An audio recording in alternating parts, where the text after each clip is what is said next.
उठा ना. आओ उठा ना. कोणी आहे उठा ना. आपल्याला पूजेला जायचं ना.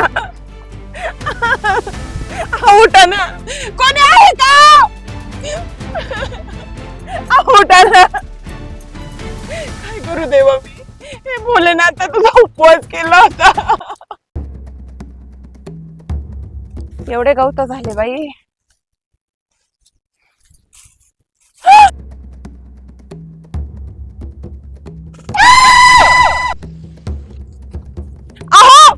काय काय झालं? तिथं खूप मोठा साप आहे. हा? तिथं खूप मोठा साप आहे. कुठं तिथं? ना. काठी काठी अरे तुम्ही जायचं नाही. मला भीती वाटते. ऐका ना. अगं मारू नका त्याला मग. नाही ना नका जाऊ ना. मला भीती वाटते ना. अगं साप हा इशारी नाही. प्राणी आहे, त्याला जर मारलं नाही तर तो दुसऱ्याला चालला चावल ना.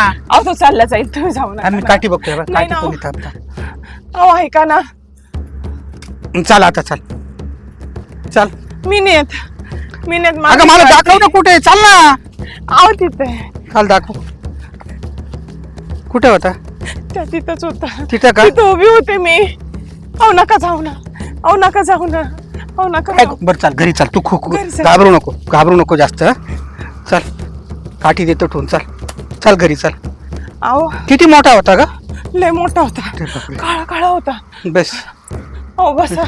2 मिनिटं बसा. बस शांत. माझ्या पोटात गोळाच आला. बाय. डॉक्टर बोलू का? हो आज वटपौर्णिमा आहे. अरे मला देवाने असं काही संकेत दिला नसेल ना वाईट. आता हे तुझी भक्ती, त्याच्या बाद माझी शक्ती त्याच्या पाठीमागे. माझा तुमच्यावर खूप जीव आहे. तुम्हाला काहीच नको नाही व्हायला. मग आता हे मला खूप संकेत चिंता वाटू राहिली. संकेतच समजावं लागेल. मला काहीच कळाना. पण तुम्हाला काही अगं तुझी वाली श्रद्धा देवावर माझ्यावर सगळी काही तुझी भक्ती आहे ना, ते परिपूर्ण आहे. काही काळजी करू नको. तू स्वतःवर विश्वास ठेव. मी तुमच्या वाचून नाही राहू शकत. बरोबर. मग ही तर ताकद आहे. वाचून नाही राहू शकत. हीच ताकद आहे तुझी वाली. खरं घाबरू नको. अजिबात घाबरू नको. तुम्हाला जर काय झालं ना सर्व ठीक होईल. अजिबात नाही. अशी निगेटिव्ह बात अजिबात करायची नाही. भगवंतावर भरोसा आहे ना तुझा. आपल्याला काहीच होणार नाही. झालं ते संकट टळलं असं समजायचं आता ते. चल घरात चल. जेवण करून घ्या. मग मी पूजेला जाते. हो चल. बोला ना. अगं आवडली का तुझी पूजेची साईड? चल. पण जाण्याआधी तुला एक आनंदाची बातमी सांगायची. माझ्या मनामध्ये जी कल्पना आली ना, आणि ती कल्पना आता साकार करायची आहे मला.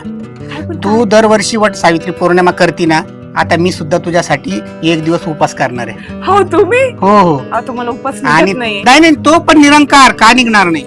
निरंकार कुठल्याही प्रकारचं फराळ खाणार नाही. मी निरंकार उपवास करणार माझ्या प्रिय पत्नीसाठी. आणि तू सुद्धा मला आयुष्यभर, म्हणजे जसं तुम्ही म्हणतात ना बायका का जन्मोजन्मी हाच पती मिळू दे, तसं मी सुद्धा आता देवाला प्रार्थना करणार आहे त्या उपवासाच्या दिवशी का मला सुद्धा जन्मोजन्मी अशीच पत्नी लाभू दे. आता आपण दर्शनाला. मी खरंच भाग्य आहे माझं. खरंच माझं भाग्य. तुमच्यासारखा नवरा भेटला ना मला. असू दे. खूप भाग्यवान आहे. चल आता दर्शन घेऊन येऊ महादेवाचं आपण. चल. मी एकदम लगेच झटपट येतो. लवकर येतो लगेच. तिकडे थांबा. मी ना लगेच पैसे आणले. असं आलो लगेच. काय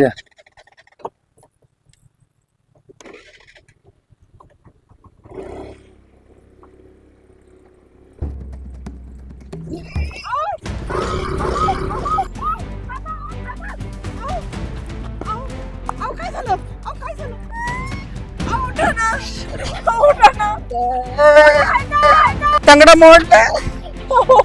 पाय मोडला माझा. कोणी आहे का? प्लीज उठा ना. आपल्याला पूजेला जायचं ना. उठा ना. कोणी आहे का? उठा ना. काय करू देवा मी. हे भोलेनाथ तुझा उपवास केला होता. माझा दिवस नव्हता दाखवायला पाहिजे. उठा ना. कोणीच नाही आजूबाजूला. बाई ती गाडी आहे. गाडीवरूनच येते. राम नाम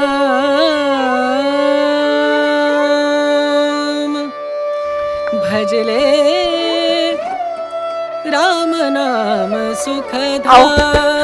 थोडे डोळे उघडा ना. आओ डोळे उघडा ना प्लीज. आओ आओ डोळे उघडा ना. हे बघा ना, हे बघा ना.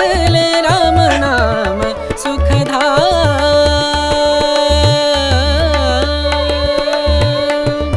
तेरा पूरन हो सब काम तेरा पूरन हो सब काम भजले राम नाम सुखधाम भजले राम नाम सुखधाम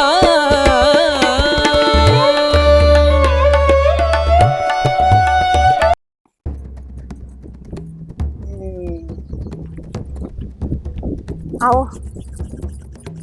आओ उठा ना. आहो आहो आहो आओ उठा ना. ओ आपण घरी आलो बघा ना, आपल्या घरी आलो. हे बघा मी काय म्हणते. आहो हॅलो हॅलो, मॅडम ऐका ना, मी पारू चव्हाण बोलते. तर कोणती तुम्ही पारू? अहो तुमच्या गावाच्या खाली अंगाला राहते ना. आधी तुम्ही प्रेग्नेंट असाल त्या आल्या त्याच का? हो हो हो हो तेच तेच तेच. ऐका ना, ते सोडा सगळं. माझ्या नवऱ्याचा ऍक्सिडेंट झालाय, मी त्यांना घरी आणलंय. हो तुम्ही या ना मॅडम. काय रक्त बिक्त निघतंय का त्यांचं? हो त्यांना खूप लागलंय, तुम्ही या पहिले. तुम्ही बोलू नका, या ना प्लीज मॅडम. बरोबर, येते येते. हा ठेवा. अहो उठा ना, आपण उपवास केलाय ना. हो आपण वटपौर्णिमेचा उपवास केलाय ना, मी तुमच्यासाठी उपवास केलाय ना. अहो उठा ना. हे देवा, माझं नवऱ्याचं रक्षण करतोय. माझे लाज राग, माझ्या नवऱ्याला काही नको होऊ देऊ. अहो उठा ना. अहो उठा ना प्लीज, उठा ना. अहो उठा ना. हे देवा मी काय करू. माझ्या काय झालंय? हो हे बघा ना, त्यांना किती लागले हे बघा ना. थांबा 2 मिनिटं, तुम्ही घाबरू नका. तुम्ही बसा तिथं, शांत बसा, खाली बसा. त्यांना वाचवा ना मॅडम, त्यांना काही नको होईल.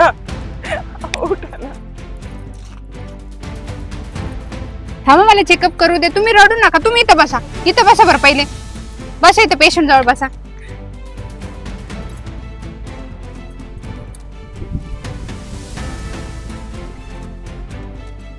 पेशंटची तर धडकन नाही येते. काय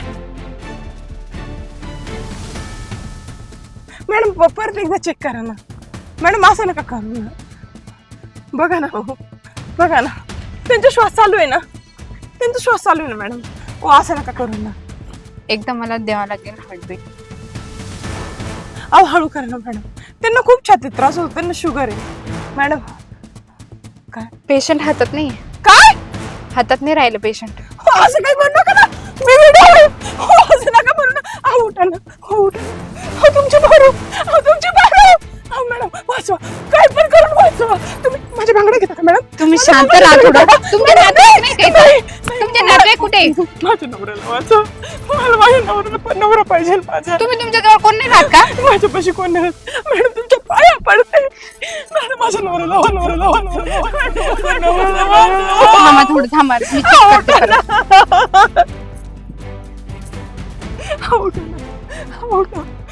प्लीज उठा मॅडम, तुम्हाला काय पाहिजे ते उठा ना. ओ हे बघा ना, आपण दोघांनी उपवास केला ना. मी उपवास केला होता ना, तुम्ही माझ्यासाठी उपवास केला ना. मी तुमच्यासाठी केला. मला सोडून नका जाऊ. ऐका ना. उठा ना. उठा ना. त्यांची पल्स रेट खूप स्लो झालेली आणि आता ते हातात नाही येणार. मॅडम तुम्हीच माझं देव हो. माझ्या नवऱ्याला वाचवा. माझ्या नवऱ्याला वाचवा. मला पण वाटत होतं की होऊन जाईल नीट, वाटत पण नाही. त्यांची पल्स रेट खूप स्लो होऊन आता वाटत येत नाही. नाही हातात. वाटत नाही. तुम्ही करू शकताय. माझा देव करू शकताय. माझा देव खूप सत्वाच आहे. माझा देव सगळं ऐकतो. माझा देव सगळं ऐकतो. मी त्याच्याकडे जाते, मी त्याला सांगते. प्रयत्न तर आपल्या हातात तर आहे ना. हे गुरुनाथा, हे गुरुदेवा, जंगी देवा, हे सद्गुरुनाथा, तू म्हणतो ना सबका मालिक आत्मा आहे. मग तुझा आत्मा माझ्या नवऱ्यामध्ये. हे गुरुनाथ माझ्या नवऱ्याला वाचव. मी तुला खूप मानते, तुला नाही माहिती. तुझी मनापासून सेवा करते. माझ्या नवऱ्याला जीवन दानते. लागलेस तर त्यांचं दुःख मला दे, माझं आयुष्य त्यांना दे भगवंता. पण त्यांना काहीच नको होतं. माझी तुझ्यावर फार श्रद्धा आहे देवा, फार श्रद्धा आहे. तू माझा स्वामी, तू माझा शिव आहे, तू माझं सगळं काही आहे. माझ्या नवऱ्याला जीवन लागले. आज वटपौर्णिमा आहे. माझ्या नवऱ्याला काहीच नको व्हायला. माझं आयुष्य तुझ्या चरणाशी आहे देवा. माझं आयुष्य तुझ्या चरणाशी.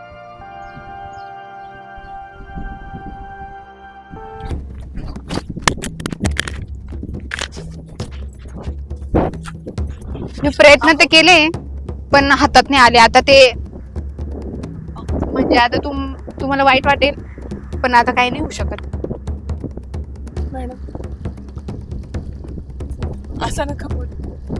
सगळ्यात पहिले मी मरल, मग माझा नवरा मरल. सगळ्यात पहिले मला मारून टाका, त्याला आयुष्य द्या, कारण त्याच्याशिवाय मी जगू नाही शकत. माझ्या हातात जर असते तर ते माझ्यासाठी मी वाचवलंच असतं. माझ्या हातात काही नाही मॅडम आता. असं म्हणतात की डॉक्टर दुसरा देवच आहे. तुम्ही सगळं काही करू शकताय. तुम्ही असं नका करू मॅडम. फक्त आता नाही कारण मी खूप प्रयत्न केले पण तुमच्यासाठी मी एक लास्टचा प्रयत्न करेन. करा ना, जे करायचं ते करा ना मॅडम, करा ना.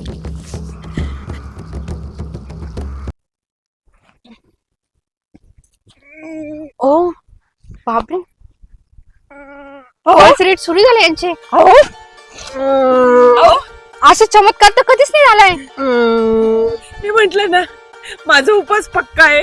मी देवाला खूप मनापासून मानते. कुठे आपण आपल्या घरी, आपण आपल्या घरी पाणी पाणी पाणी पाणी आणा त्यांना, पाणी आणा.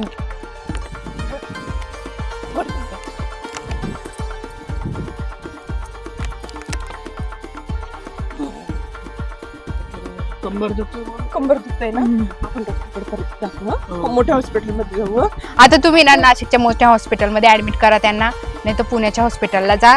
आणि आता हे उठले नाही, यांना काहीच होणार नाही. मला असं वाटलं तर माझे नका पाय पडू. ज्याची तुम्ही श्रद्धा मानतात ना त्याला पण बघवलं नाही गेलं की तुमची विनवणी आणि त्याच्या श्रद्धेमुळे तुम्ही आज तुमच्या नवऱ्याला आता जिवंत बघू शकता. कारण की मी असं पहिल्यांदा पेशंट बघितलं की ते मरून वापस आलेले. थँक्यू. घ्या नवऱ्याची काळजी. हो हो, फ्रेश वाटतं मला. मी आता मला खायला करते. अगं हं? ही सर्व तुझी पुण्याई आहे, तुझी भक्ती कामा आली. हे सगळं श्रेय तुला आणि डॉक्टरांनाच द्यावं लागल. अशी पत्नी मी तर म्हणतो प्रत्येकाला लाभावं, हीच मी आता ईश्वरचरणी प्रार्थना करतो. अहो तुमचं प्रेम आहे ना माझ्यावर, ते प्रेमानेच तुम्हाला आणलं. हा, आणि आता उपास करू नका. मी तुम्हाला खायला काहीतरी गरम गरम करते हं? असंच बसा हं? मग आपण डॉक्टरकडे जाऊ बरं का. थोडा आराम करतो मी. हा करा पडा तुम्ही. आल्लात पडा. लाईक करत जा, शेअर करत जा, फॉलो करत जा. धन्यवाद.